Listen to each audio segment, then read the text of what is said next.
നമ്മൾ കേട്ട് പേടിച്ചിട്ടുള്ളതൊക്കെ ഇത് ദക്ഷിണാമൂർത്തി സ്വാമി എന്ത് കൊടുത്താലും മക്കളെ അപ്പം പാടും. ലിറിക്ക് കിട്ടിയാൽ രാജാ സാറ്, ഞാൻ ഒരു വൈകുന്നേരം പോയപ്പോൾ അദ്ദേഹത്തിന് ഒരു ലിറിക്ക് പ്രകാശ് രാജിൻ്റെ ഫിലിമിൻ്റെ ലിറിക്ക് കൊണ്ടുവന്നു.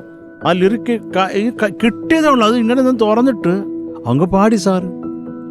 എന്താണ് ഒരു, ഞാൻ സാറിൻ്റെ അടുത്ത് പറഞ്ഞു, സാർ ഇത് എങ്ങനെ ഇത് നേരത്തെ ഉണ്ടായിരുന്ന ലിറിക്ക്? ഇല്ല ശരത്ത്, ഇപ്പം താൻ പാത്തേ. ഞാൻ പറഞ്ഞു എങ്ങനെ പാടി സാർ ഇത് എങ്ങനെ? ഇതെല്ലാം എൻ്റെതില്ല, എല്ലാം മേലെ അവിടുന്ന് ആ ട്യൂൺ, ഇതിനൊക്കെ ഓൾറെഡി ട്യൂണുണ്ട്.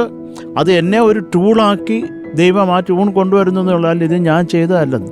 ഞാൻ പറഞ്ഞു സാർ ഇതൊക്കെ പറഞ്ഞു, പക്ഷേ ഞങ്ങൾക്ക് സാറ് തന്നെ ദൈവം എന്ന് പറഞ്ഞു കാലത്തൊട്ട് തൊഴുതിട്ട് വന്നത്. അതൊക്കെ എങ്ങനെയുള്ള ലെജൻസ്.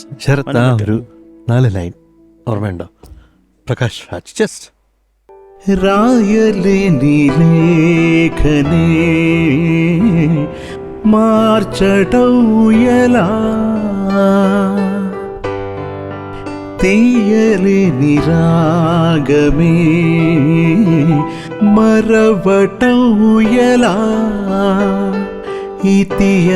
ഇതിയലസിപ്പോലെ നി ഹൃദയം అంతులేని పయనం ఇది మెలకువేలేని ఉదయం తారలేని గగనం